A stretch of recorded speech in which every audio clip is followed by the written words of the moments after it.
Hello everyone, it's the hardcore legend Mick Foley wishing a nice day to everyone there, right there at True Heel Heat. Yeah!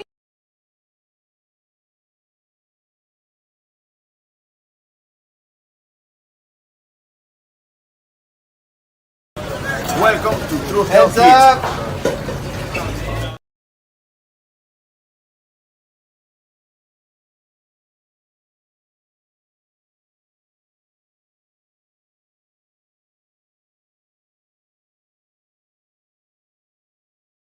Hey guys, it's Dan Rosa and welcome to True Heel Heat. Hello. Back once again for another TV show review, and this one is one I've been very excited to talk about. We are here to discuss Stranger Things Season 5, Volumes 1 and 2 review.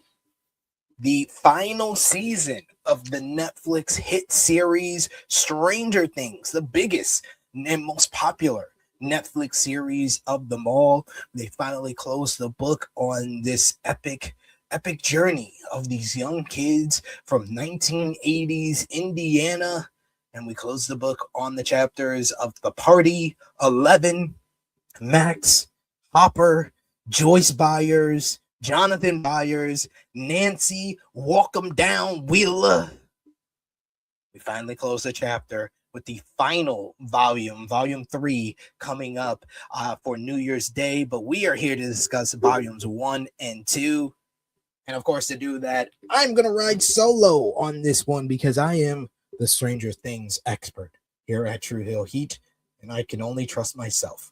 I put other people on the journey of watching Stranger Things, so I might be joined by someone for a future Stranger Things video because I will be reviewing Volume 3 as well as giving you a full character tier list of every single character from all 5 seasons of Stranger Things. But appreciate y'all if you're watching us on the premiere. Appreciate y'all if you're watching us on demand. Show your appreciation back for Stranger Things 5 content here on the True Hill Heat YouTube channel by dropping a thumbs up on this video. First of all, that's the easiest thing you can do. It helps us out so much, helps other Stranger Things fans like yourself see this content, hear my point of view, hear what I thought about the final season, the first 2 volumes of season 5 of Stranger Things.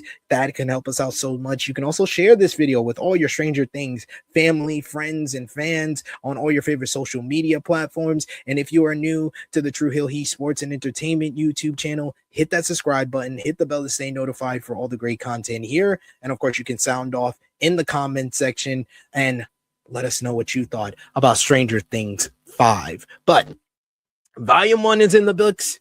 Volume 2 is in the books following Christmas Day. We're going to break down Volume 1 first with episodes 1 through 4. Volume 2 with episodes 5 through 7 as well. I'm going to try to break down the episodes, give you my point of view, give me my ratings for each and every episode and what I thought along the way. So we're going to start off with Stranger Things 5, Episode 1, The Crawl. This episode starts off with November 12th, 1983, where Will was trapped in the Upside Down from season 1, and where he meets Vecna for the first time. He gets chased down by a Demogorgon, and then he's captured by the Demogorgon, and he basically encounters the villain who hangs him up by the technicals that we've seen before. And clearly, Vecna needs Will to help him with his plan to restore balance in the world. He tells Will that we will do such beautiful things together, as the tentacles then insert into Will's mouth, and some other liquid comes down onto it. It was very weird, but the opening definitely sets the tone for Will being an important part of season 5 of Stranger Things. The episode then moves forward and we go to the present time on our timeline here in Stranger Things, where we're at November 3rd, 1987. After the events of Stranger Things 4, the Byers temporarily living with the Wheelers, while Robin and Steve have scored a new job working at the Squawk, the radio station. As Robin broadcasts, we hear her name is Rockin' Robin, and typically it's pretty much a plot dumping of sorts, where she goes through how the army have basically taken over the town. The town is considered what happened a natural phenomenon, and there's now a military base called Mac Z, or the Big Mac in Robin's words, in Hawkins. There are mandatory medical checkups, and they're basically quarantined in Hawkins until the military is done there. What the townspeople don't know is that the military is really there to just find L11. They're protecting a gate to the Upside Down and are still convinced that L is responsible for everything that's happened here, not Vecna. They don't know anything about that, but our team, our party does. Robin and Vicky, though, are now officially dating. We hear that during Robin's call on the radio, so I was happy to hear Robin, she did it. She did it. She did it, girl. Go ahead. At Hawkins High, we see Dustin is not in a good place. He gets called by Steve when there's an issue with the radio station, and he's very flippant with Steve and very kind of mean to Steve overall. After losing Eddie, he seems heartbroken. He's still not over Eddie's death, and the show isn't just moving on from him without a mention. I like that. I like the fact that Eddie is still a prominent character in the season, with Dustin really feeling the loss of one of his good friends. Dustin gets bullied by a couple of the basketball team players for still wearing his Hellfire t-shirt. They rip his t-shirt and are about to beat him up when Mike, Will, and Lucas come and make the save. There's also a missing poster for 11 that is displayed. And of course, she's not really missing. She's actually spending all of her time training to enhance her powers and speed up to eventually, hopefully, take down Vecna. She spends her time with her surrogate mom and dad, Hopper and Joyce, who encourage her when she gets frustrated. Meanwhile, we also get to meet Dr. K, who is played by the all-time great Sarah Connor herself, Linda Hamilton from Terminator fame. She's the new villain this season, kind of like a female version of Dr. Brenner. And she's brought in to oversee the mission of locating 11. We later learn she's working at the military base in the Upside Down, trying to find L in either that realm or learn more about the supernatural role. So we see that the title of this episode is called The Crawl, and we get explained what the meaning of this episode is. As they explain through various scenes, the military enact what is referred to as a burn, meaning burning through the gate to the Upside Down so they can transfer shipments to the military working there. This gives 11 and the crew an opportunity to enter the Upside Down to kill Vecna. But of course, they have to be very sneaky about it to get behind the military base.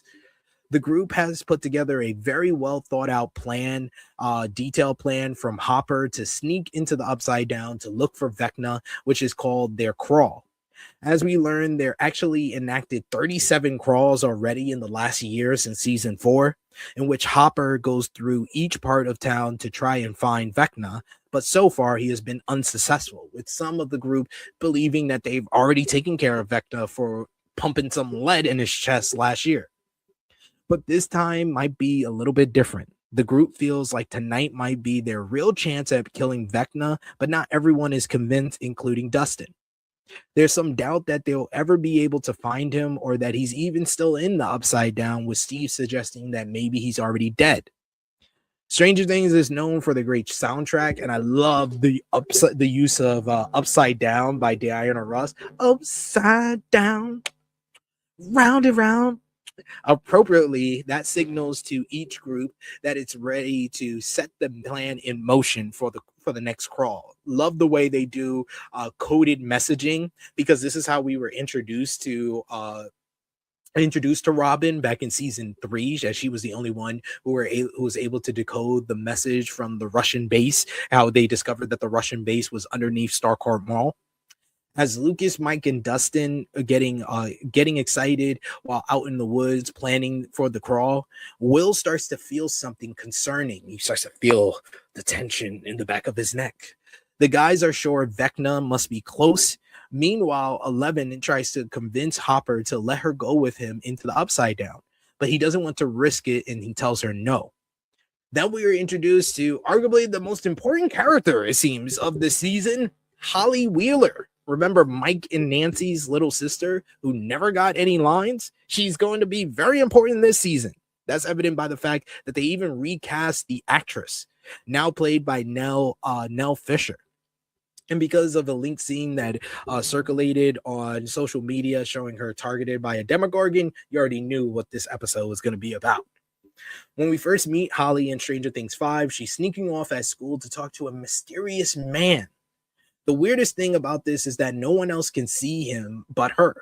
So her teachers and family are becoming quite concerned and just believe she's talking to an imaginary friend, but we learn the latter. Later that day, we see her mom, Karen Wheeler, is talking to the teacher while Mike was waiting for her outside of the school. He comes into the school and he has a nice little conversation with this little sister. And they talk about her imaginary friend, who she has named Mr. Whatsit, which is a reference to Mrs. Whatsit from A Wrinkle in Time, a book Holly is reading at the moment with the rest of her class. Holly says Mr. Whatsit tells her about monsters that are in Hawkins, but Mike assures her she doesn't need to worry. He tells her that she is heroic and that he's been waiting to give her a gift. You know, Mike is known for planning out things with his little D&D figures, so he actually created a figure for Holly called Holly the Heroic, and he gives it to his little sister, and he tells her anytime that she's feeling scared, just basically call on to her and she can become Holly the Heroic, the character. We find out where's Max, and apparently she's been in a coma since season 4. Her friends haven't given up on her, though. We see Will and Lucas visiting her in the hospital, and Lucas is still playing Running Up That Hill by Kate Bush for her, hope that it might save her. Robin is also at the hospital, but for different reasons, as she's visiting Vicky, who works as a candy striper. They have a lovely, sweet, private moment. Will ends up catching a glimpse of them kissing, and he freaks out because he's like, oh my gosh, she's like me. She's also gay. Robin thinks that she sees him, but he quickly leaves before he's confronted. It should be noted that Noah Schnapp, who plays Will, has confirmed that his sexuality will be a major plot point in season 5. Seeing Robin kiss someone of the same sex is likely very interesting to him, and it creates a bond between him and Robin that would be further developed in the further episodes. As various groups meet at the radio station, Dustin visits Eddie's grave, but he's not alone. Some of the basketball team guys show up there and beat up Dustin after Dustin planted one of the snakes at the school in the lead bully's locker, and then they killed the snake and then put the blood and say Eddie's in hell on his gravestone. Dustin tries to clean it with like bleach and stuff, but they basically beat the crap out of him and leave him in very bad shape. His friends are worried that he's an hour late, but the plan must go on without him. But before they make moves, Eleven and Mike share a sweet moment as they meet up at the radio station. They go to the rooftop of the radio station and they talk about Dustin and Hopper not being themselves. Is the trauma they've all faced finally catching up to them, it seems. Mike tells Elle that when this is all over, they can move away from Hawkins and be happy together. As Eleven and Mike, they have this moment. We get this scene. It was nice. It was like a calm before the storm that would happen later on in this episode. Their plan, though, it goes awry. Hopper is able to successfully hitch a ride into the Upside Down by sneaking onto one of the military's trucks, but the Demogorgons appear and begin attacking the military soldiers. At the radio station, Will starts having another one of his feelings, but more intense. All the lights are going off. His eyes are flickering. He's able to see what one of the Demogorgons is seeing as if he were one. He watches on as the demo starts heading towards the Wheeler house in the Upside Down. And Will realizes that Karen, Holly, and Ted are in deep, deep shit. When he comes out of the vision, he warns the group. He tells Nancy and Elle to head to the house to make the save. This has a thrilling note as we see what happens at the Wheelers. Holly, alone in her room, is concerned when the lights start flickering, and you guessed it, a Demogorgon pops out of nowhere. Why might a Demogorgon be attacking the Wheeler house? That is a question that we need to learn, but I thought this was an exciting ending to the episode because it ends on that cliffhanger of the Demogorgon popping out of the roof of Holly's room, and we're gonna find out what Holly has to do with Vecna's plan, what they're gonna do next in the next episode, which was episode 2.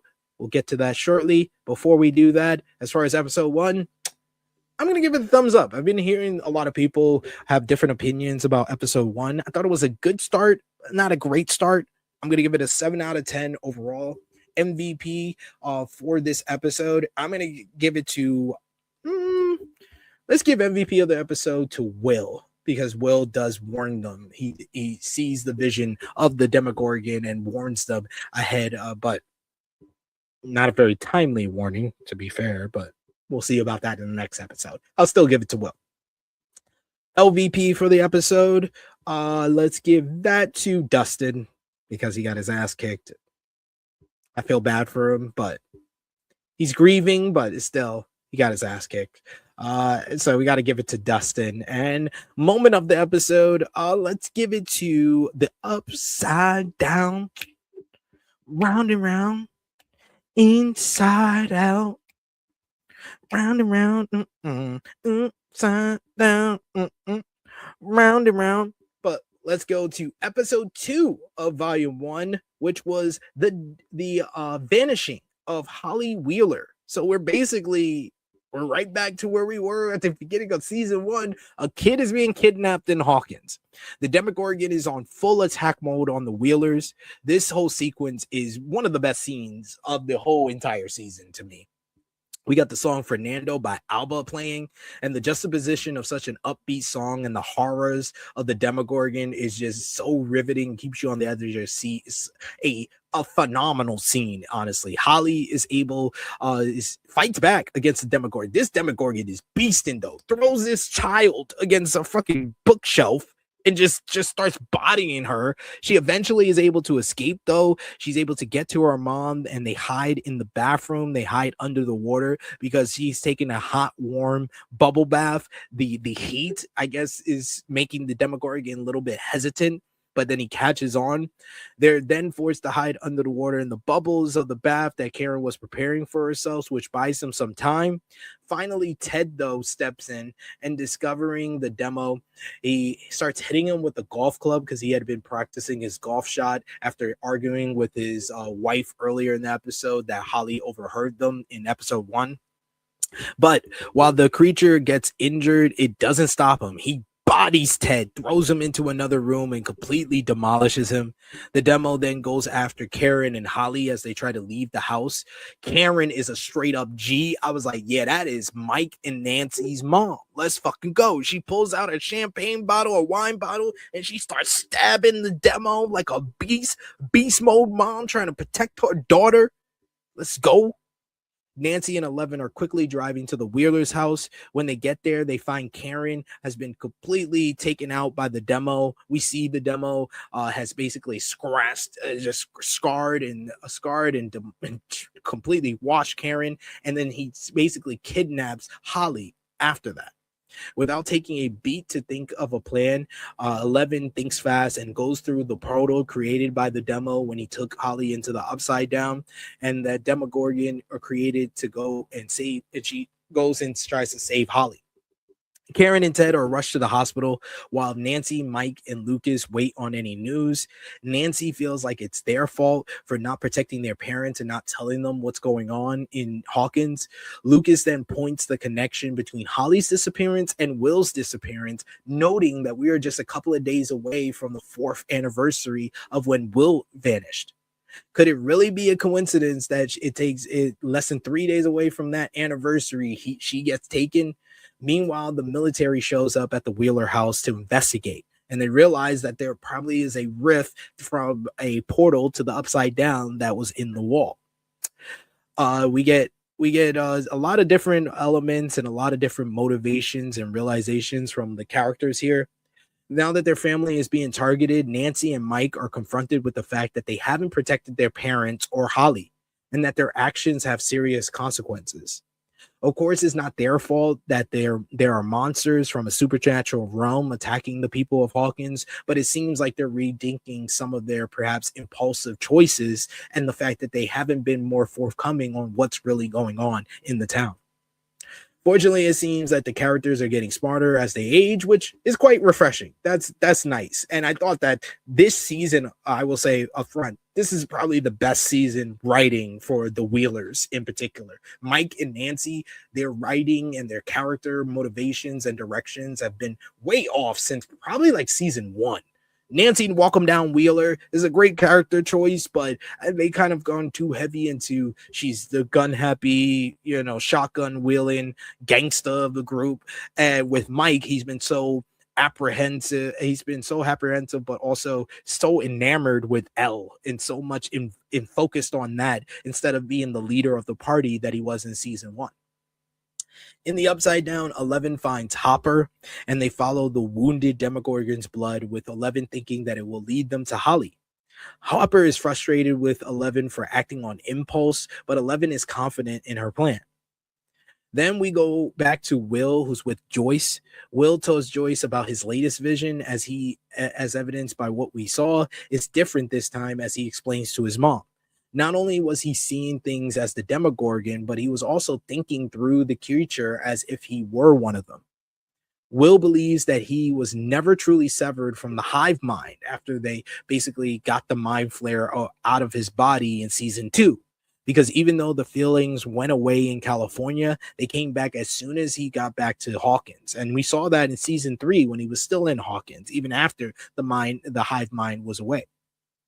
Robin overhears this conversation and theorized that Will is acting as some type of receiver or antenna for Vecna.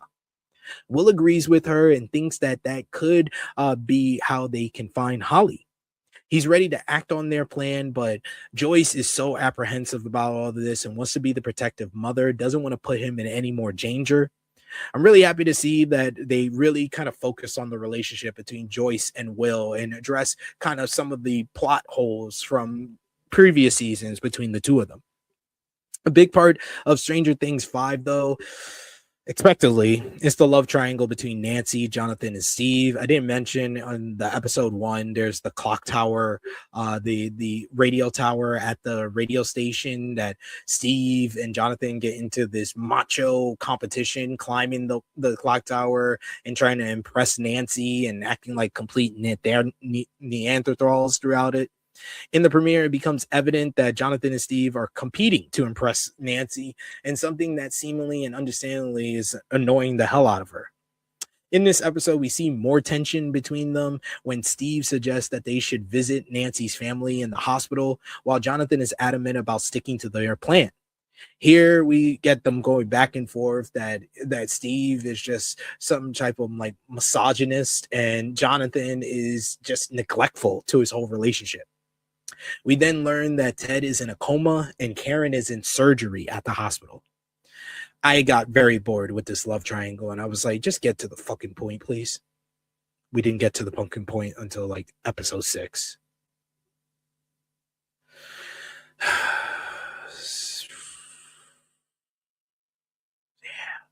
I don't understand why we're wasting time with this. At that point, that's when Dustin, a beat up Dustin, shows up and he meets up with Jonathan and Steve. Lucas visits Max in the hospital and tells her that the group needs her. And meanwhile, Mike talks to Nancy about Mr. Whatsit. After his conversation with Holly and what's happened to her, he comes to the conclusion that Mr. Whatsit might not be imaginary after all. He agrees that they should have protected their parents, and he is now determined not to have any more regrets. They need to find out who Mr. Whatsit is, but who else would know besides Holly? Their mother. But after a failed attempt to convince the doctor to allow them to see their mother, they come up with a more creative plan where they dress into Nancy dresses as a candy striper while Mike dresses as a patient so they can sneak their way to their mom. Meanwhile, Dustin finally shows up, like I said, at the squawk van, looking in terrible shape. Steve catches him up on what he's missed. Later, Steve and Dustin argue and agree to stop talking, and it's so sad to see these best friends acting like this. But it's all grieving and pain from Dustin, really. 11 and Hopper take a quick break in their journey in the Upside Down when Elle notices Hopper is wounded and she cleans him up. She says she learned how to do this from Max, which was cool reference to their bond in season 3. Here, Hopper opens up about his daughter Sarah and clearly afraid that he's gonna lose Elle as well. Then we get the new great friendship of Robin and Will. They are able to sneak out of the radio station without Joyce knowing, and they go to the spot in the woods where Will had his vision. There, Robin brings up the awkward moment they had at the hospital, knowing Will saw her kissing Vicky. But before they can talk more about it, they notice rocks on the ground placed in a spiral shape. Will remembers one part of his vision, hearing kids laughing and seeing them playing. This leads them to their next location. Then you got Hopper and 11. They make a discovery. They discover a huge wall in the Upside Down, which will become an important factor of this story. They also see one of Holly's shoes on the ground, and 11 speculates that this wall somehow took her. At the hospital, Mike as the patient and Nancy as a candy striper, they sneak to Karen's room. She wakes up, but with her injury, she's unable to talk. They use a notebook to communicate with her, and they ask who Mr. Whatsit is. She tells them that he wears a hat and he has a pocket watch, and that his name is, wait for it, Henry. Henry Creel is Mr. Whatsit. We cut to a scene of Henry, aka One, aka Vecna, aka Mr. Whatsit now, bringing Holly to the Creel house in another dimension that seems to be his mind. The final scene of episode 2 sees Will and Robin going to Holly's school, seeing kids in the playground. Will believes he was seeing through Vecna in his vision, meaning that these school kids might be in some very, very big danger. That was an exciting note to end on. I think that the middle portion and the subplot with Steve and Jonathan fighting for Nancy's love, I can do without. I don't like Steve and Dustin fighting. I just want them to be friends. I just want them to love each other, please. But we would get that. Good episode. I'm gonna give this one. Also give this one a thumbs up. Thumbs up. I thought that this episode was going in the better direction, so I gave this one also a 7 out of 10, like I did to episode 1. MVP for this episode, I'm gonna give it to Will and Robin. I think Will and Robin were actually got the ball rolling for more of a plan in the right direction of beating Vecna more than anyone in the crew in this episode. That's for sure. LVP of this episode, I'm going to give it to the combination of Jonathan and Steve fighting over Nancy. They deserve LVP for that. And moment of the episode, I'll give it to the whole scene with the Demogorgon attacking the Wheelers. That was one of the best scenes of the entire season. But now we go to episode 3, which is the Turbo Trap, which up to this point, this is probably my favorite episode of the season so far. We start off Turbo Trap episode 3 with 11 and Hopper at the wall in the Upside Down trying to figure out what it could be. 11 is adamant that they have to get through it, while Hopper doesn't want to risk hurting her. Suddenly, electric shockwaves create a warped, then very painful feeling for 11 as the military gets closer. Joyce finally finds Will and Robin, understandably angry with them, but there's no time for scolding. Will reads his mom the riot act, explaining that Vecna is going after children and they need to stop him. They cut to the Vecna's next victim, who is Derek Turbo, who is a part of Holly's class. Meanwhile, Henry tells Holly that Derek will be visiting them at the Creel house soon during a conversation at breakfast. Holly has no idea that she's in danger. She thinks Mr. Whatsit is just helping her.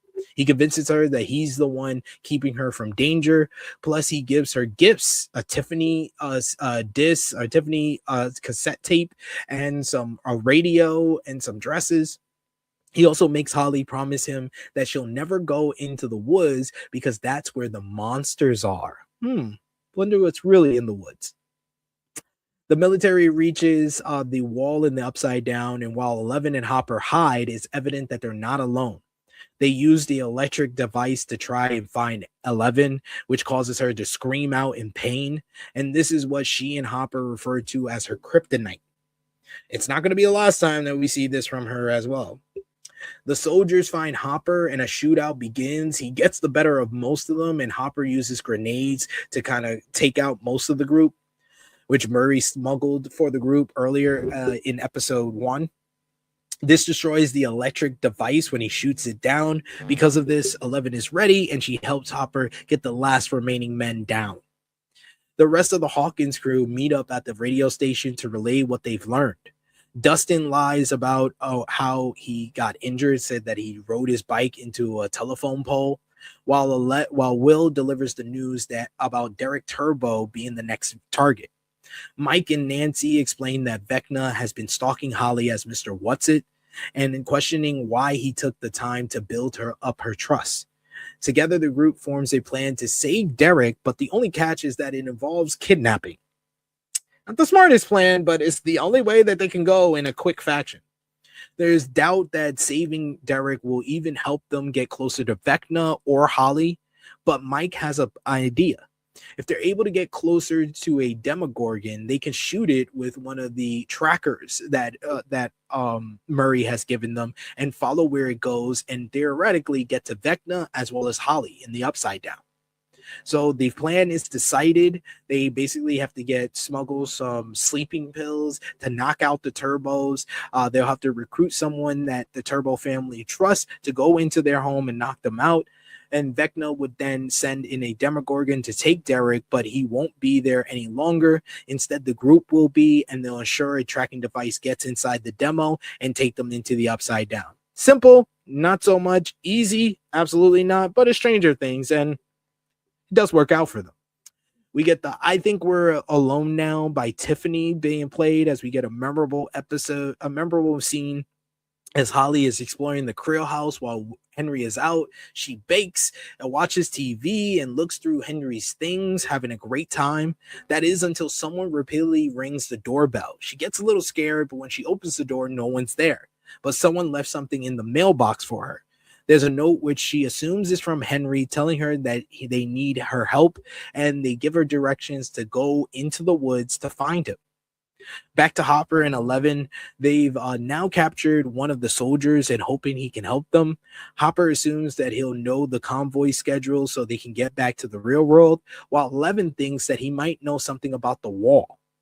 Clearly, 11 isn't ready to leave the Upside Down without answers or killing Vecna, but Hopper is prioritizing her safety. Then we go to Erica. Erica is here, one of my favorite characters in the entire series. Mike and Lucas try to recruit her to help them kidnap Derek, knowing that she's friends with the older sister. Erica gets upset that she hasn't been included in the crawls, but she eventually is convinced to join them. First, it's Lucas who tries to convince her, and she tells him that she had a big falling out with Derek's sister, and they're no longer friends. They're actually enemies now. But eventually, Mike is the one who convinced her when he tells him that Holly has been kidnapped and they need her help, and he promises that Derek's sister won't ever talk to her again after this. And she said, you should have led with that. Erica's the best. She was killing it in class. She was the only one who knew the answer about the wormholes from the teacher in the class.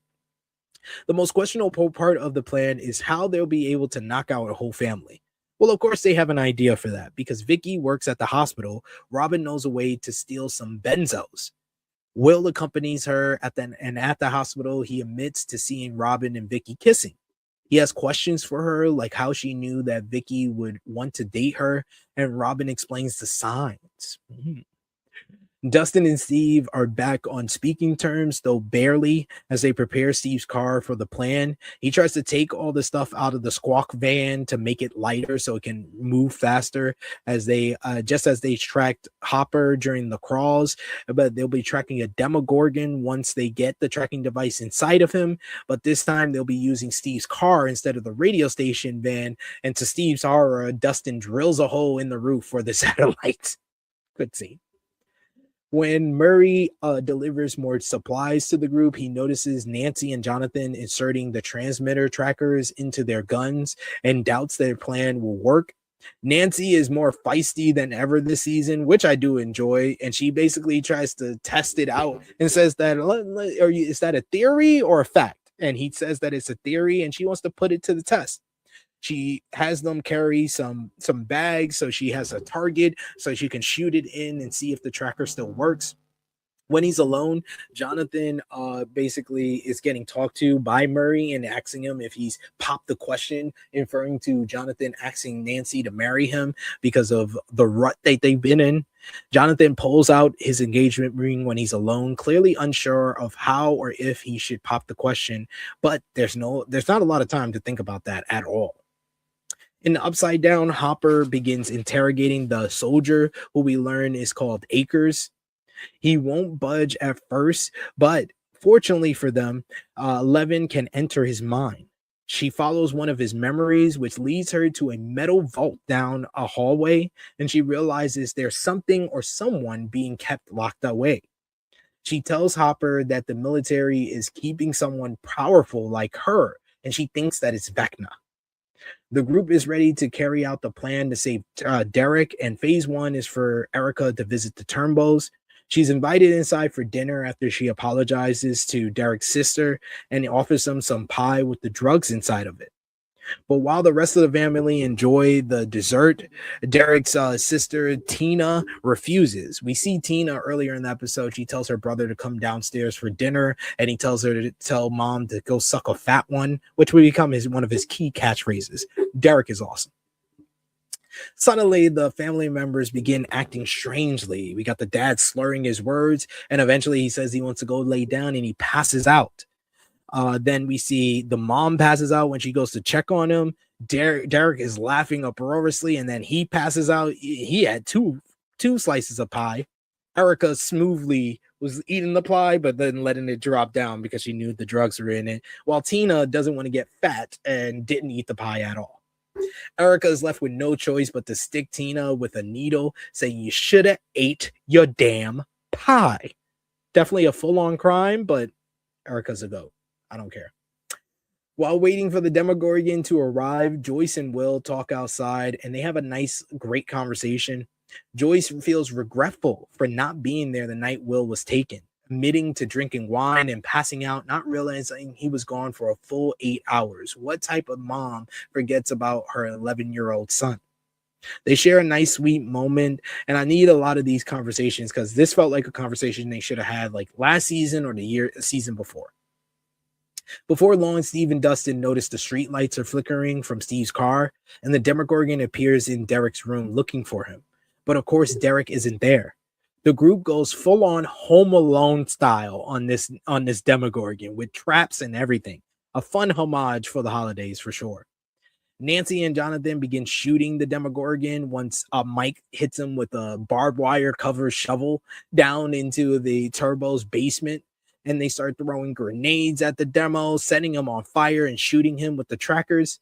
It runs back through the portal to the Upside Down, and the group attempts to track the signal from Steve's car. But Will doesn't think that it'll work because he feels that Vecna is watching them. Now, are you ready for the cliffhanger? We're finally about to get answers about a key character here. After receiving the note, Holly decides to go out into the woods to follow the instructions to, she assumes, find Henry. But what she finds is the farthest thing from it. She runs off, she trips over, and at the end of the episode, we see the person that invited her into the woods is none other than Max. Max is here. Great ending, great cliffhanger to this episode with Max being inside of Henry's mind along with Holly. So I'm giving this episode a thumbs up. The Turnbull Trap. This was a really good episode, fun episode with the gang trapping the Turbo family, that whole devise of the Home Alone plan with the Demogorgon. A lot of fun scenes. So MVP of the episode, I'm going to give it to Mike because he's the one who comes up with the Turbo Trap plan. I'm going to give LVP of the episode to Tina because she should have just ate her damn pie. And moment of the episode is Erica stabbing Tina with the needle. Or Max's appearance at the end, either or. Episode 4 now, we go to The Sorcerer. Dun, dun, dun. Now that the group is keeping Derek safe, they have some splaining to do. He wakes up and, of course, he demands answer. He says that Mr. Whatsit told him monsters were coming for the people of Hawkins, and he doesn't trust any of them. But there's a lot of time. There's not a lot of time for explaining, as Will has a vision, and he realizes because Vecna was seeing through Derek's eyes that now Vecna knows where they're at, and the Demogorgon is coming to the barn. As Joyce is there to fight off the Demogorgon with a freaking axe. Go ahead, Joyce. You are always the most bravest mom. Steve, Dustin, Nancy, and Jonathan, they hit it with their car. It opens up a portal to the Upside Down, and Steve comes up with the great plan to drive his car into the Upside Down so he can move faster to keep track with the demo. They drive right through it and follow the creature as Will sees through its eyes. Steve and the crew don't make it that far as they wind up crashing into a wall after Steve and Dustin start arguing with one another. For the rest of the group, Will paints what he saw through the demo's eyes, and which included 3 other kids along with Holly. He discovers that Vecna wants to kidnap 12 kids in total. He can feel that this plan is very important to Vecna and that he wasn't supposed to see it. It's as if he tapped into the hive mind so hard that he almost broke something. Meanwhile, a girl named Debbie Miller gets taken from her home by the military, and they are taking various kids to try to keep them safe. But they have no idea what they're dealing with. Mike and Lucas witness this and inform the rest of the group, as confirmed during a scene of the Upside Down Max Z. Dr. K is trying to lure 11 by using the kids as bait because they still believe 11's behind all of this. They are fucking morons. The military are the most useless characters, and Dr. K is fucking awful as well. Love Linda Hamilton, but this character sucks. The children begin to arrive at the Max Z, and where they are kept in barracks. And as this is happening, Robin suggests coming up with a plan to save the rest of the kids using the Great Escape movie. And Mike thinks Derek can help retrieve them because he's so unsuspecting. So they give Derek a talk, and he's their informant, their mole, to go inside. Back to Max and Holly in Vecna's mind, and we learn that it was Max who actually wrote the note to Holly, wanting the chance to speak with her. Max shows her where she's been staying in a cave and begins to explain where she's been. Max explains that they're in one of Vecna's memories, and she knows because she's been traveling through his memories since she ended up in a coma. Even though the view from the cave is gorgeous, she assures Holly that they're in Henry's prison. Max then goes into what happened to her after Vecna killed her. She woke up in the Rainbow Room of Hawkins' lab, seeing the aftermath of Henry's massacre. We get a cute moment where Holly is questioning if Max is real and if she's really the Max that is Mike's friend, and she explains that her sister Nancy talked Mike into not getting an orange mohawk before high school. That was the way that she convinced her. After she goes to the Rainbow Room on Hawkins, she walks through a door, and suddenly she was at Hawkins High in 1959, 30 years ago, seeing a young Joyce walking through the halls. She holds a flyer for the school play Oklahoma, which mentions several of the main characters as teens, including Hopper, Joyce. We got Steve, I guess Steve's dad. We got Eddie's dad as well, and a very clear mention of Henry Curl, who was part of the play. And this play was a part of the stage play in the UK and now in the States, Stranger Things, The First Shadows. Moving from memory to memory, Max finally heard Running Up That Hill playing and figured if she followed the music, she'd be able to return home. But sadly, as she followed the music, she started to see terrible memories, including the night Vecna killed her. And just as she saw a portal to the real world with Lucas playing the song, the music stopped. In the real world, the tape ended and Lucas didn't restart it. He had to rewind it back. Henry showed up after this, forcing Max to run until she stumbled upon the cave. But she realized that he couldn't enter the cave because he had traumatic memories about the cave. She assumes there's something about this memory that scares him as much as he won't even come inside. So that's where she's been hiding ever since. Holly tells Max that it sounds like the dark planet Kamazos from A Wrinkle in Time.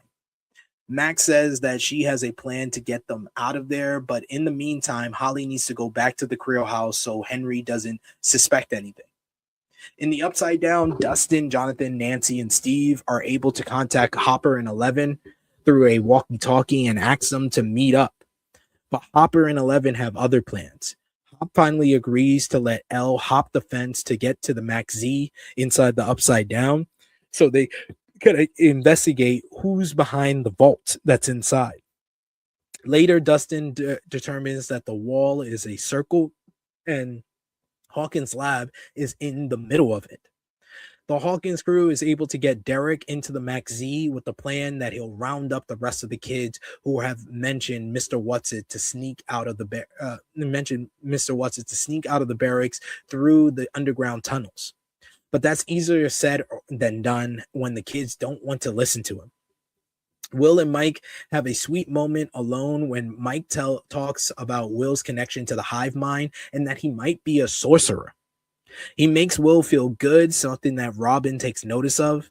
In the tunnels outside of Maxine, Robin and Will have this great conversation where Robin talks about her previous crush, how she had this crush on what was it, Tammy Tompkins, that she talked about with Steve Harrington in season 3.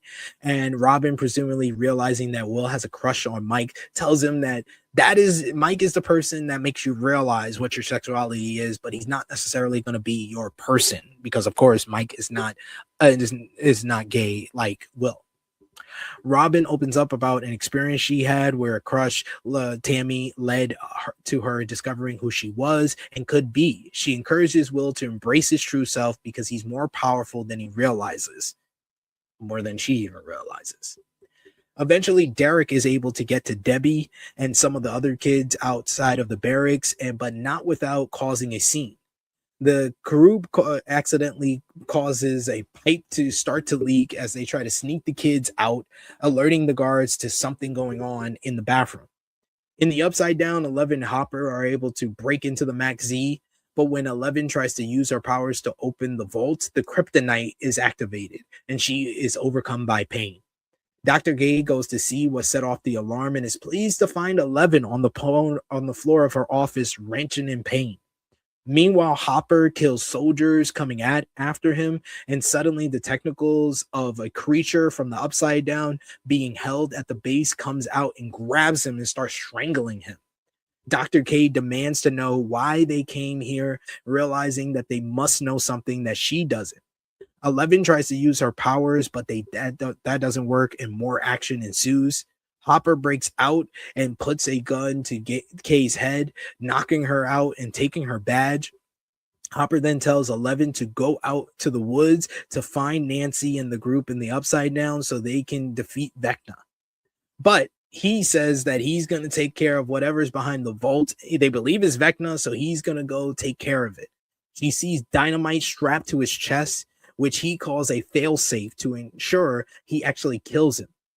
11 is, of course, heartbroken that Harper might die, but that doesn't last long. And I don't like this part because it's like you already killed off Hopper and brought him back in season 4. So why are we teasing that he's going to go off again? And I want to see these characters have a happy ending. I want to see them together. So this was not very thoughtful by Hopper to make this choice. Out in the real world, Joyce, Mike, and Will are taken by the military after they're caught sneaking the kids out. Will has a vision at the Max Z, and the lights begin flickering, signaling that a Demogorgon is on its way. It's not just one, it's a whole gang of them, and boy, oh boy, multiple gates open, and they start fucking shit up. Start fixing and washing the military easily. What happens next at the Max Z is easily the best part of Volume 1. Really awesome action sequence unfolds, complete with a couple of one-take long takes where it follows Mike leading the kids around, trying to keep them safe. We see the soldiers trying to kill the Demogorgons. Mike, Derek, Joyce, and Will and 2 other kids try to escape, but suddenly something happens and the Demogorgons all stop in their tracks. Will drops to the ground screaming in pain, seemingly connected to the hive mind, using some sort of power to he's seemingly connected to the hive mind. As the military is burning the Demogorgons, he's down on the ground and he's wrenching in pain at the same time. Joyce is trying to check on him. Before we find out what's going on with Will, though, we get another major moment in the Upside Down.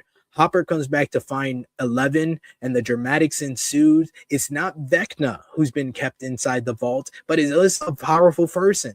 It is Callie, aka 008, aka 11's sister from season 2, and probably the person that no one wanted to see because that season 2 episode is universally recognized as the worst episode of the series.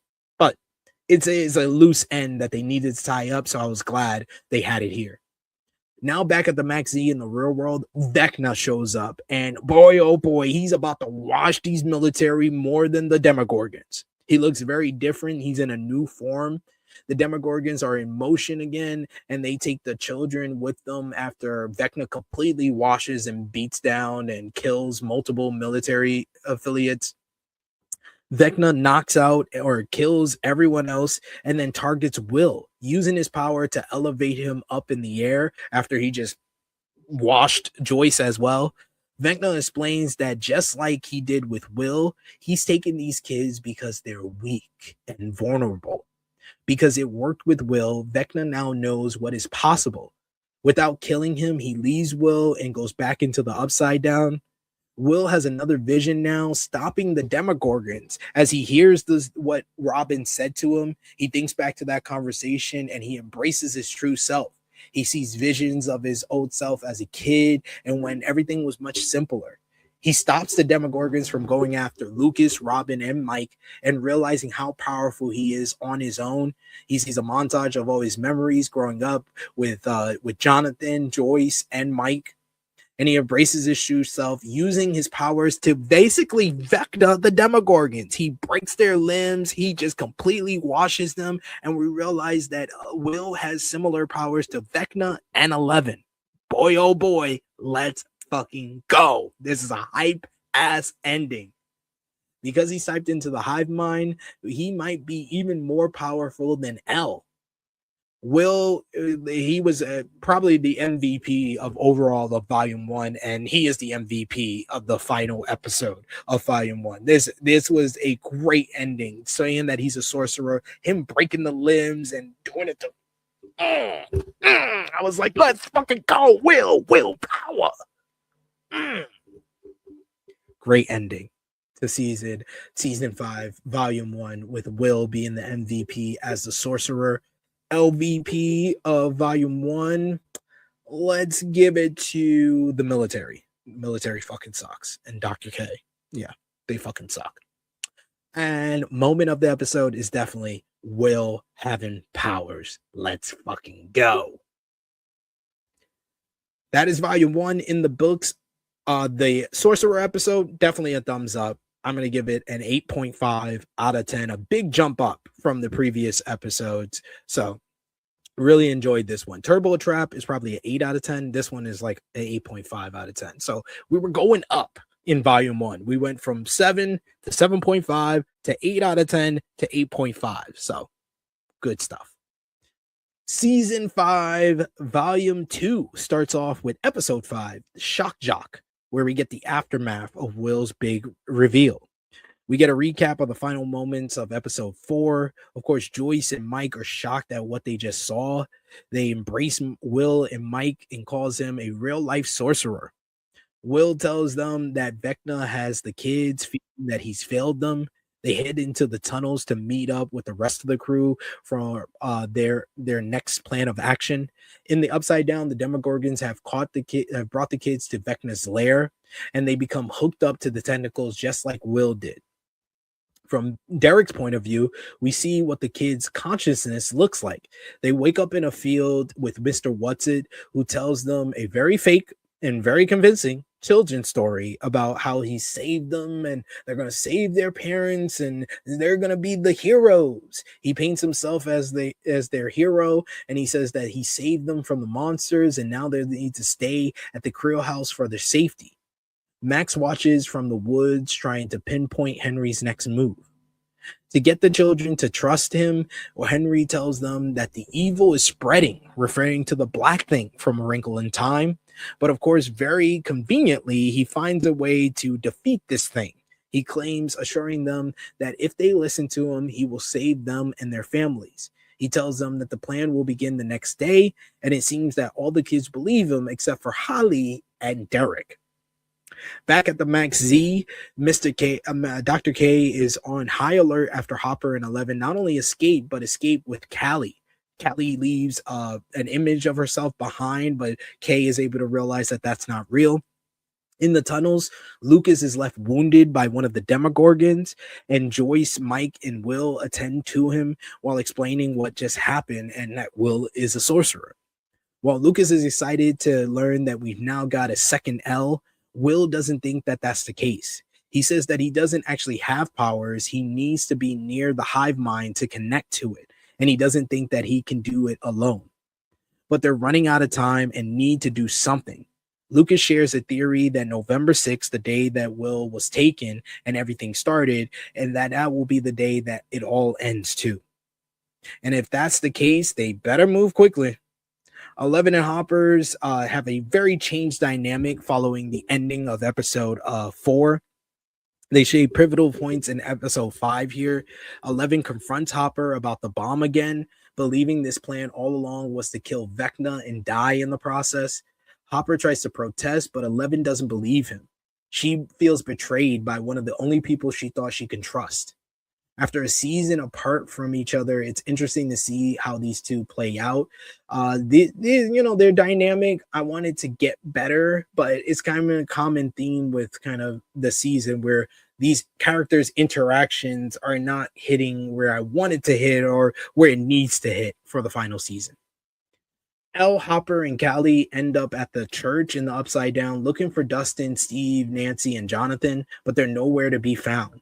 That's, of course, because they went to the Hawkins lab inside of the wall.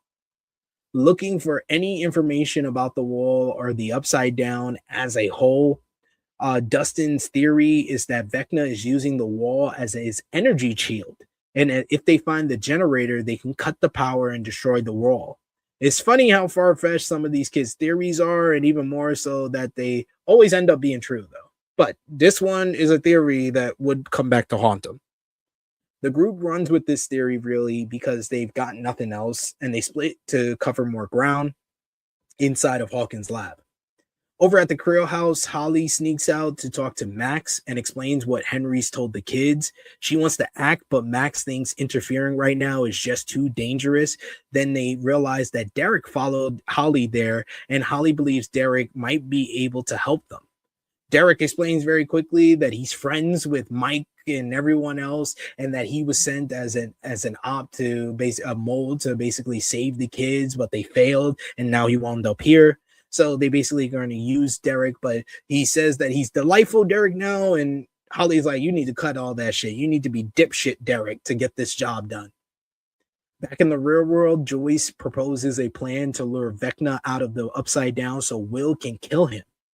Will, Mike, Erica, Lucas, Robin, and Murray, all listening, don't think it's a good plan at all, even though Joyce does. Joyce proposes that they build another telemetry tracker, but there's only one problem. They don't know how. This was all Dustin who did that. This is when Erica proposes a smart idea, going to Mr. Clark for help, since Mr. Clark taught Dustin everything he knows. Lucas, however, comes up with a plan that he thinks can work faster. He says that her plan is slow as shit. So he pitches that they use the heat to revive some of the dead Demogorgons, just like they did with Billy in the sauna in season 3, so that Will can tap into the hive mind again, and the group decides to pursue both plans to see if either gets them anywhere. In the Upside Down, Steve and Dustin continue to argue while Jonathan and Nancy have a confrontation. Things have been really weird between all these people, but it really comes ahead in this episode. Jonathan tries to ask Nancy if he did something wrong, but she doesn't want to get into it because her sister is missing, so she's distracted and doesn't want to focus on their relationship. She tells Jonathan that they're still a team, but he doesn't seem to believe her. Meanwhile, Eleven and Callie sit in a church alone together and talk about Vecna. This is a good scene as we see Callie's powers at play, and we learn a little bit more what happened with Callie and Dr. K's grand plan. Callie is not optimistic like 11 is about everyone having a happy ending, and there's a reason for that. After the government finds her, they killed her friends and kidnapped her. Dr. K started taking her blood for a special project. We learn more as before we learn more about that, we cut to the career house where Derek attempts to distract the kids. Holly and Max figure that they can find the memory of the night Vecna took Holly, and they should be able to get home that way. Then we get a couple of subplots here. So a couple of these subplots, character-based subplots. We get Will and Robin. They have a heartfelt conversation. They're the first time they're alone since Will found out about his powers. Robin tells him about coming out to Steve. And though he might not be the ideal person to tell at the time, she explains that just saying it to anyone feels good. And the fact that Steve didn't make her feel weird and responded to it in such a friendly way and was so loving about it, it helped her so much. Meanwhile, Steve is having his own issues. Steve and Dustin continue to bicker, and it turns into a full-on argument, revealing what's really behind their tension. Steve brings up Eddie, calling him dumb for trying to be a hero. He told him not to be a hero. He says when in reality, he didn't actually save anyone. Dustin has a strong reaction to that. He gets visibly angry and pissed, and he starts physically fighting Steve. Steve doesn't fight back. He gets punched in the face. They get slammed into the wall. They go into the other part of the Hawkins lab. Steve is just fed up, and he just walks away after this fight when both men are down, and Dustin calls him dumb and an idiot. Jonathan and Nancy, meanwhile, continue to walk around the lab, speculating what might have happened there as they see corpse melted to the walls. Jonathan points out that there's no spores in the air, though. The truth behind 11 and Callie's powers. Callie's story then continues at the church, revealing how they really gained their powers. In flashbacks, we see Callie escape from her imprisonment and run through the Hawkins lab hallways, only to find pregnant woman being held and infused with her blood.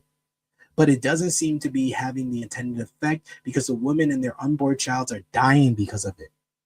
As Callie explains, it wasn't drugs that gave them and their siblings powers. It was Henry's blood.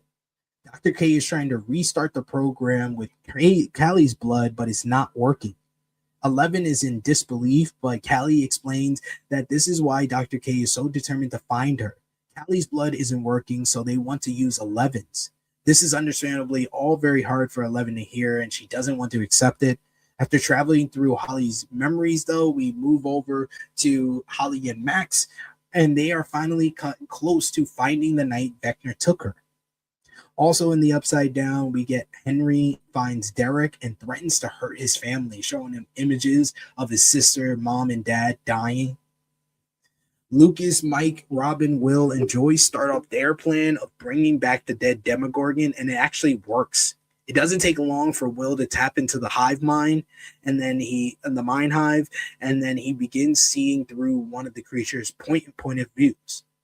As this is happening, Holly and Max finally reach the memory of the night Vecna took Holly. They see an exit to Vecna's realm, which of course will lead them to the real world. But when they try to walk through the opening, Henry appears and he closes all the exits. Henry then turns into Vecna, who grabs Max and starts strangling her.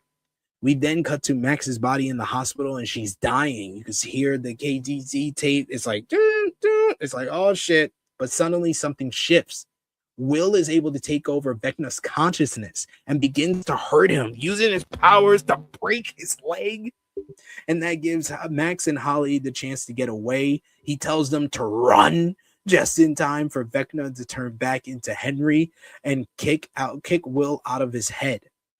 Will then falls to the ground unconscious. As this is happening, Holly and Max finally reach the memory of the night Vecna took Holly, and they see an exit to Vecna's realm, which of course will lead them to the real world, but it doesn't work out for them. It doesn't work out. The episode ends in the upside down as Dustin makes a major realization. He bumps into a secret portal, a secret door in Hawkins' lab, and where he discovers basically the real meaning behind the generator and his whole theory.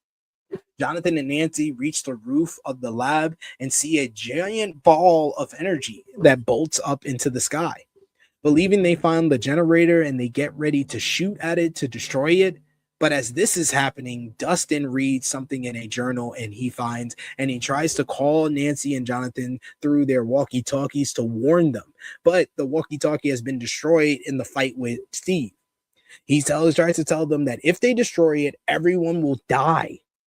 Their connection, however, fails. Jonathan and Nancy can't hear what Dustin is saying, so Nancy shoots at the ball of energy and the episode fades to black. Really good episode. I thought this was a good start to volume 2 of season 5. I'm going to give this one a thumbs up out of 10, 7.5 out of 10 for this one. MVP of this episode, let's give it to Will again. I'll give it to Will for the save of Max and Holly. And I will give LVP to Dustin, who let his emotions get the better of him. And he had a horrible theory that could have killed Nancy and Jonathan easily. Let's go into episode 6 of volume 2, Escape from Camazotz.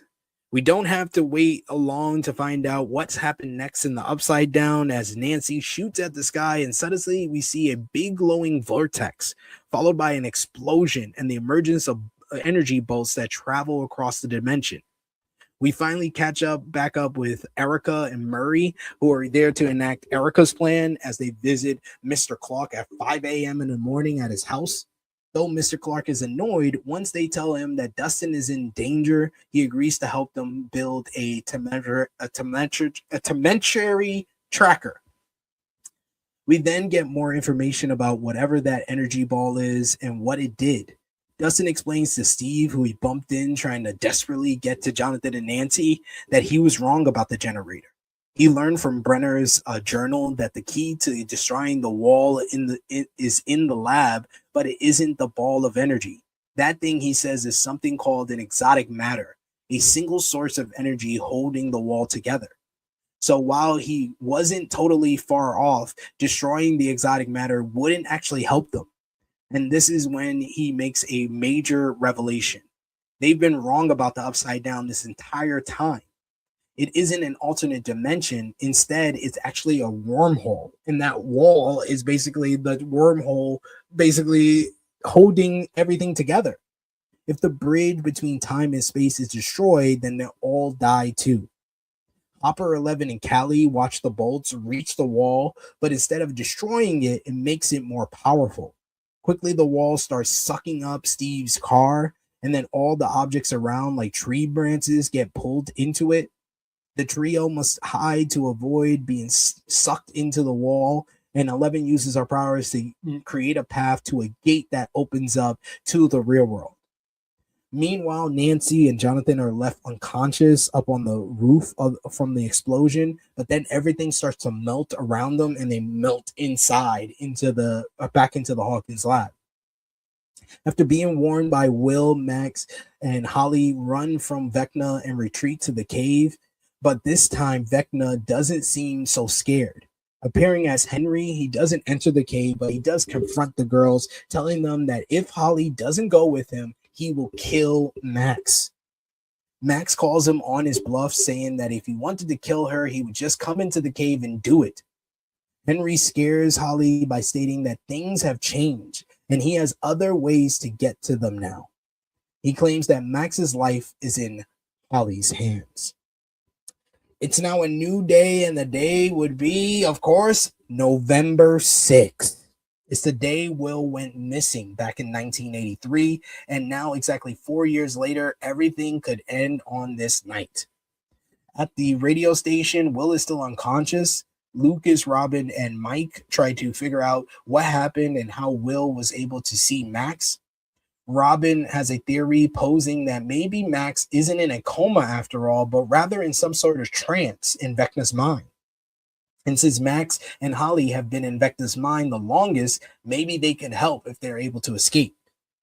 Will and Vecna meet again as we then cut to Will, who experiences his unconsciousness.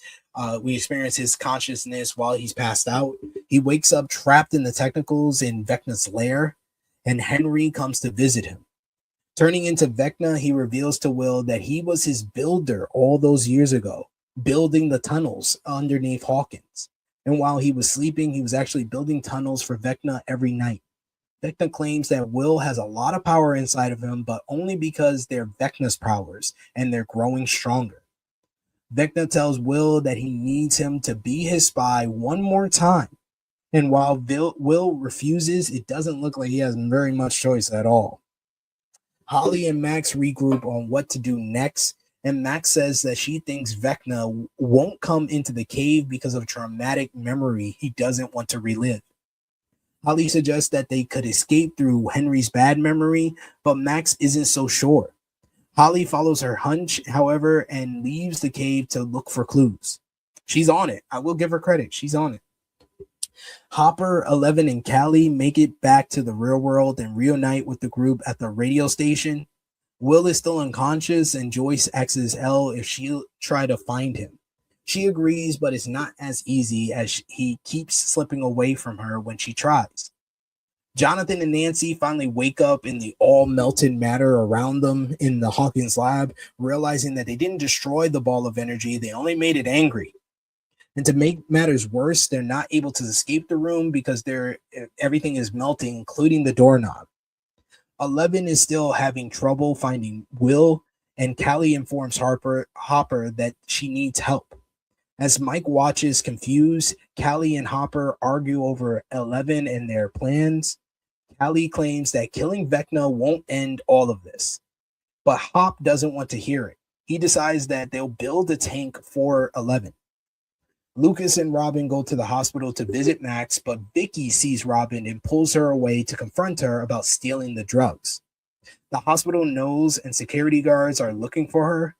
Vicky demands answers, but what Robin tells her is too shocking for her to believe. She tells him about the monsters and the rift is really into another dimension, and Vicky just thinks she's on drugs and she's having withdrawal. Makes sense. Lucas starts playing Running Up That Hill for Max, hoping that he'll be able to get to her. While they wait for the tank, Mike asks 11 what Callie's been talking about. 11 doesn't want to talk about it, but eventually tells him about the lab and the Upside Down. 11 is clearly frustrated and finally coming to terms with reality, protesting against everything Mike says to her to make her feel better. She tells him that because she has Vecna's blood in her, this will never end, and the military will always come after her. Mike assures her that they'll figure it out, but this is, of course, very difficult for him to grasp. Max follows Holly out into the desert, and after theorizing that there must be a secret location somewhere to access Henry's memory, she falls through the ground and discovers that there's stairs underground to the cave.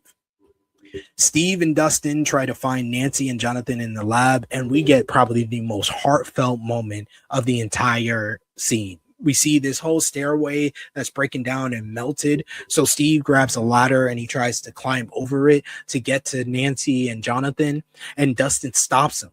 He starts getting choked up, saying that Steve is always trying to kill himself, always trying to be the hero. He tells Steve he doesn't want him to die. He says, I can't do it again. I can't deal with it again. Not you, not you. They're both very vulnerable. And Steve, like, literally, you see the look on his eyes. He realizes, like, how much Dustin loves him and how much he's been hurting. And he's been trying to push him away because he doesn't want to lose Steve. Like, Steve is his very best friend, even more than Eddie. That's the person that he first bonded with. That's been his mentor, his father figure, his big brother through it all. So he's been pushing him away and being mean to him because he doesn't want to lose another person that he loves and cares about, especially not Steve after everything he's done for him. They share this moment and understanding that they've just been defensive and really do care about each other. It's probably the most wholesome moment of the entire season for me. The melting continues in the room with Nancy and Jonathan are in, and they begin to accept their fate that Steve and Dustin won't get to them in time. Because of this, they have the most honest conversation yet, thinking that it'll be their last. Starting with Nancy telling Jonathan that she actually hates The Clash, his favorite band. This turns into a back and forth of confessions, including Jonathan admitting that he never applied to Emerson College, but Nancy already knew that. Nancy and Jonathan discuss their shared trauma and admitting the good and the bad about it. Jonathan brings up Steve, but Nancy assures him that she doesn't feel that way about Steve, despite him being a good person and having better hair than Jonathan. She says that Steve wants to have 6 kids, but she doesn't really know what she wants, and she knows it's not that. Jonathan decides to show Nancy the engagement ring he got for her, but instead of proposing, he asks if she will not marry him. And in turn, they mutually decide that it's time for their relationship to finally end. Suddenly, they realize when they toss away the ring that they were so distracted with their conversation that they didn't notice that the melting stopped, meaning that they're safe and everything is grounded. The tank is ready for 11, and she goes in, finding Will's physical body, asking him to show her where he is. The technicals appear, and she transports to Vecna's lair. She sees Will and tries to wake him up, using her powers to cut down the technicals around him, but he won't wake up. Max and Holly go down the stairs to the tunnel where they find blood and a pair of glasses on the ground.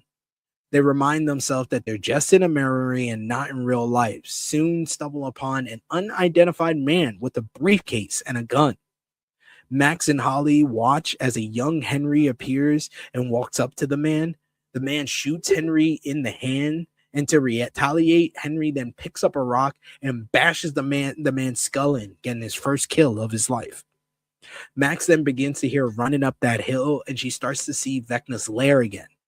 While Holly watches Henry, who opens up a briefcase, which we learned from the first Shadows had the mind flare in it, and that was his first experience with the mind flare. Max grabs Holly and they begin to taking down the rocks from one of the tunnel's walkways, getting closer and closer as the song continues to play. As they do so, Max's monitor in the hospital begins beeping faster. In Vecna's lair, 11 is finally able to wake Will up, but it might be too late. Vecna was able to look through Will's consciousness to see where Max is in the real world, and he's coming for her. Cut to the hospital, and a demodog shows up, killing military soldiers as Vicky and Robin begin to flee. But more demodogs show up and appear, and they realize that they're not after him. They're going up to the 4th floor where Max is. The creatures have a very specific mission here.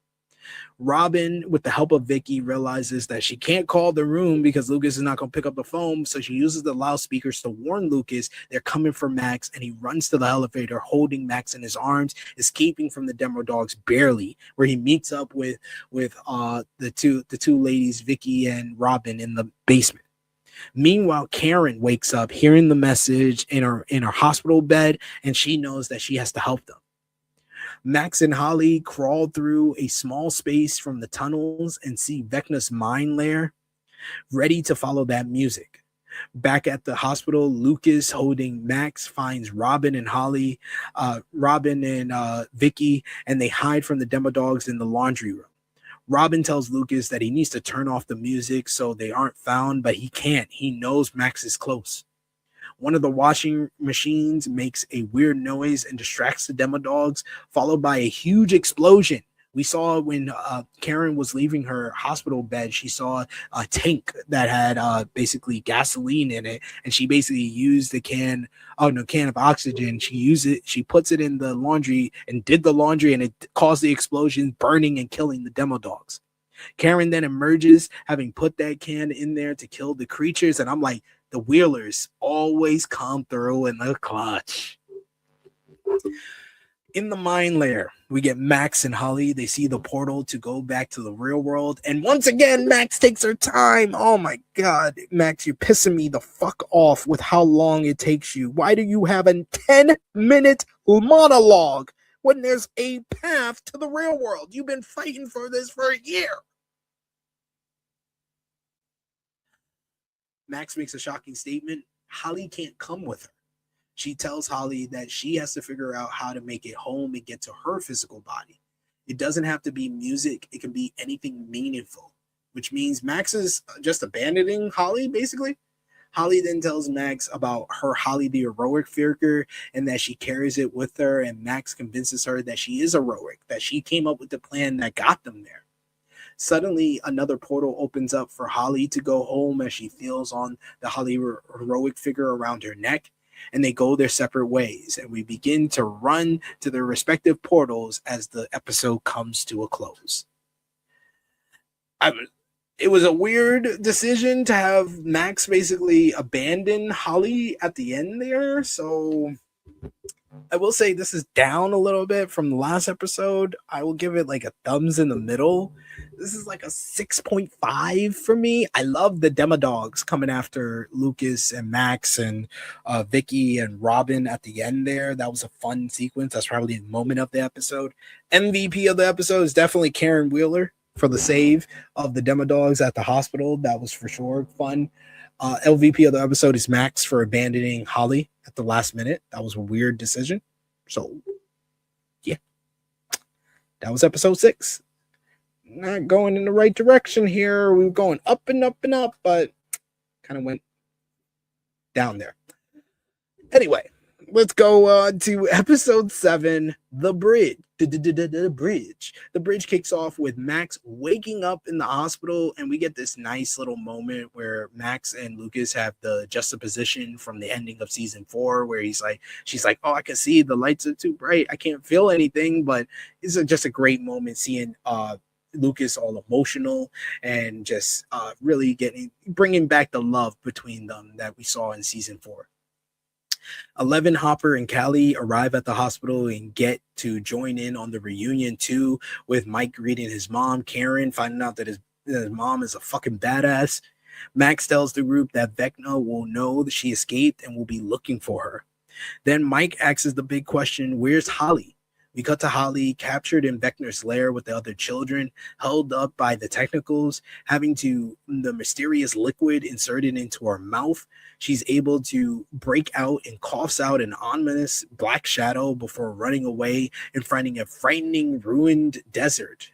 This is the Abyss, or Dimension X, if you learn from the first Shadows play. Meanwhile, you get Vecna, who's hanged above in his resting state. He awakens and follows after Holly. At long last, Steve and Dustin reach Jonathan and Nancy and break them out of the goo-filled room. Dustin shows the group the Brenner's notebook, which he reveals was from 1983.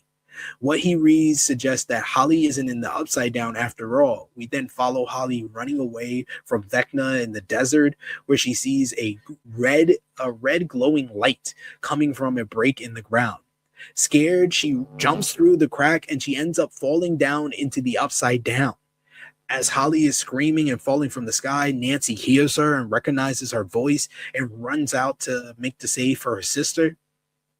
Mr. Clark, Erica, and Murray are now trying to basically come up with do a project on the Temerity tracker, conducting a balloon experiment near the school. Fortunately, they're able to pinpoint Dustin's location after letting the balloons loose.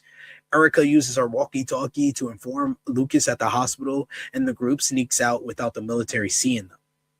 Karen wants to come to help save Holly, but she is in bad shape, and Mike convinces her to stay in the hospital for her health. Will and Joyce learn that Max is back, but Will is still more scared than relieved.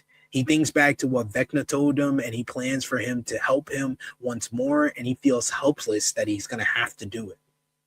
He tells Joyce about building the tunnels and expresses guilt that so many people died because of it. The hospital crew meets up with Mr. Clark, Erica, and Murray at the coordinates, and funny enough, no one told Mr. Clark about the Upside Down throughout this entire situation. But they successfully contact Dustin, though. Their walkie-talkie signal is poor, but they hear enough of what sounds like Dustin saying that they found Holly. For some reason, the group doesn't wait for Dustin and company to come back to the real world, deciding instead to go to the Upside Down. That makes sense to me. I know some people said that didn't make sense, but it makes sense to me because we get to see Mike finally in the Upside Down for once. 11, Hopper, Callie, Mike, Robin, Murray, Erica, and even Mr. Clark all journey into Upside Down and find Dustin, Jonathan, Steve, and Nancy. But to their surprise, Holly isn't with them.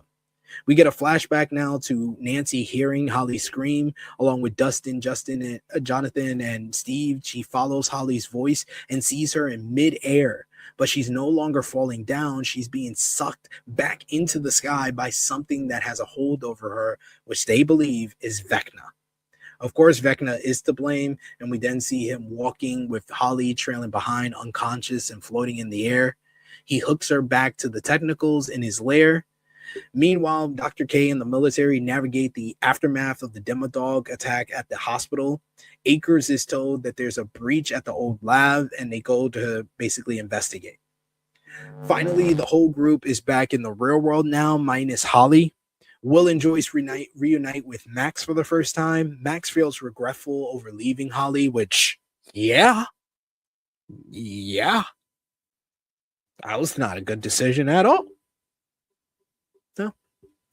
Now that the group has gathered, Dustin is ready to show everyone what he's learned from Dr. Brenner's notebook. He draws a map of the Upside Down to demonstrate, explaining that there's an interdimensional bridge held by exotic matter connecting a wormhole to Hawkins. He dubs the place where the Mind Flayer and the Demogorgons and all the Upside Down monsters live as the Abyss, speculating that Vecna must have been there when they conducted their crawls.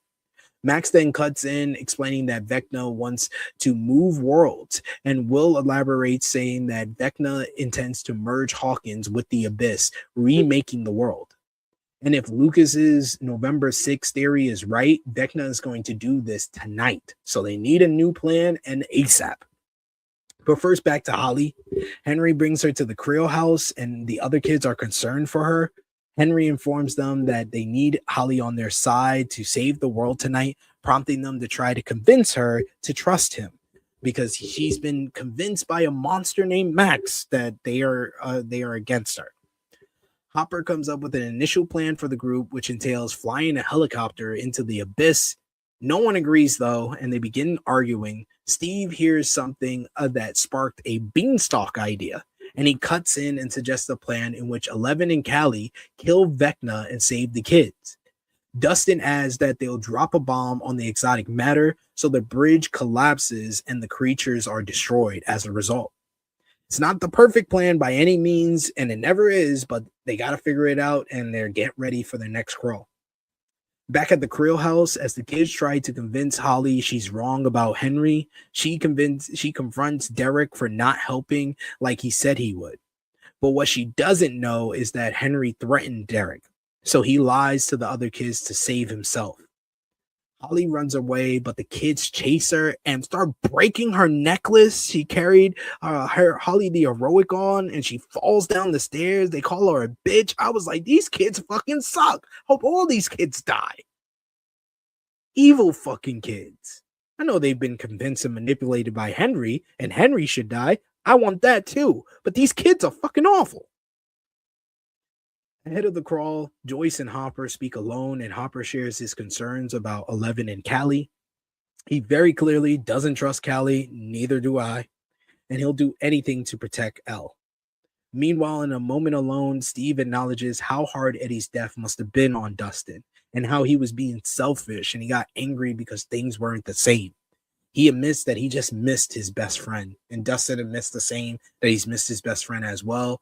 Dustin sheds tears. They hug again, making up for a second time. This is the friendship that this show was built on. Please, more Dustin and Steve. If you die, I die. If you die, I die. The catchphrase of it on. That is true friendship. That is the friendship that defines Stranger Things. Dustin and Steve. Meanwhile, we got Callie, who's awful. Callie sucks, still sucks. 11 and Callie have a moment alone too while they're sharing their minds. 11 says that when they blow up the Abyss, they can blow up the lab too, but Callie claims that they'll just build a new lab with a new version of Dr. K. She believes it's a permanent cycle that they'll never be able to stop for good. That is, unless they sacrifice themselves. She suggests they stay on the bridge when it's blown up so they can kill each other. The fuck? Before the group can head out, we get a super heartfelt scene that's a long time coming. Will talks to Joyce alone, explaining that Vecna can see all of his memories and his secrets, but he doesn't want to have secrets anymore. He gathers the entire group and he delivers this emotional speech, which culminates with him talking about all the things that him and his friends are just alike, how they like to go to the movies together and get ice cream together and go to the arcade, and they like D&D, they like this, they like that, but I don't like girls. Of course, this is meant with hugs and support from the group. Love Jonathan's response, him crying, because Jonathan's known since season 4, or probably even earlier than that his brother was gay. So this was such a nice moment where all the friends, all the family, this group that we've grown in love over the last 5 seasons all come together and embraced him. Unfortunately, this was the wrong timing. Not 20 minutes left in the episode. Where's the sense of urgency here? We should have had this scene like the episode prior. What the fuck are we doing? He turns to 11 though, and he tells her that she can defeat Vecna, but he'll have to be there too.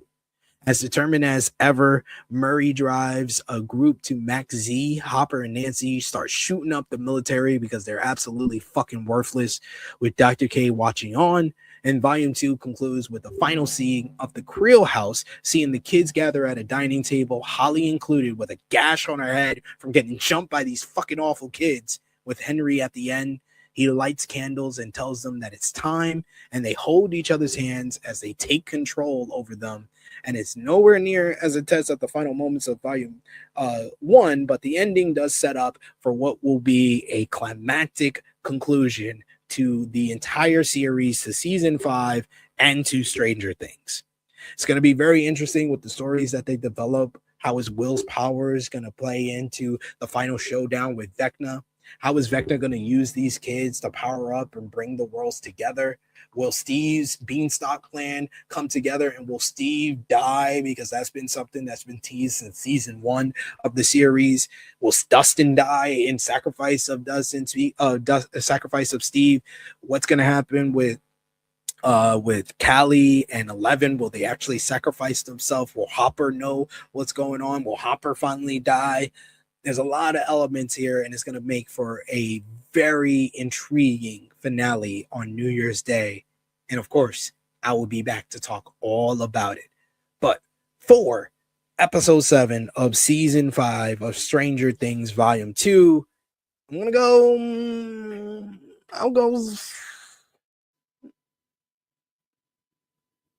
go, maybe thumbs, and I don't know how I feel. Like, there's a lot of good scenes in this episode. The Steve and Dustin part, Will coming out. I just thought it was bad timing on it. But you know what? I'm going to give it a thumbs up. I'm going to give it a 7 out of 10. So slightly better than episode 6. Episode 6, probably the worst of season 5. But I will say thumbs up for this one. MVP for the episode. We'll get go MVP to Will and Steve. Steve for the plan, for the Beanstalk plan that the team is going with, and it was a genius plan. Even Dustin told them it was. And Will for finally coming out and letting go of the secret so he can actually be of some help for this final showdown. LVP of the episode, there's a few. There's the military who's fucking worthless. There's kids that fucking jumped Holly, and Callie is awful. Why is she even back here? We should have just left that unresolved story unresolved, honestly, at this point. That is my thoughts on season 5, volume 1 and 2 of Stranger Things. Thank you so much for joining me. One of my longest videos I've ever done alone on the True Heel Heat Sports and Entertainment channel or True Heel Heat Wrestling YouTube channel. So I appreciate y'all for joining us. If you haven't already, drop the thumbs up on the video, share it with your friends, subscribe if you are new, and I will be back to talk all about the 2-hour plus finale of Stranger Things.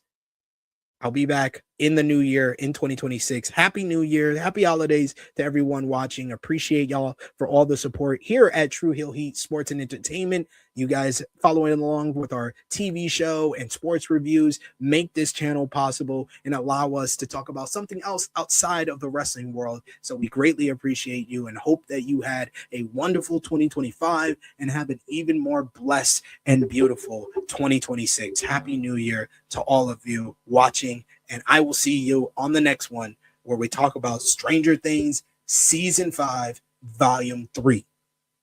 Go over and check out all the great content we got here on True Heel Heat Sports and Entertainment right now, like the latest edition of True Heel Heat Check, number 18, talking about the NBA Cup Final and the Knicks getting the win. Check out our latest Power Book 4 Force Season 3, Episode 7 review. We'll be back live on Wednesday for our Power Book 4 Force Season 3, Episode 8 review, which might have been the best episode of the season, but we're going to talk about that live with you on Wednesday. So go over and check that out. It is me, your True Heel Phenom, SP3. This has been our Stranger Things Season 5, Volumes 1 and 2 review. We are signing off until next time.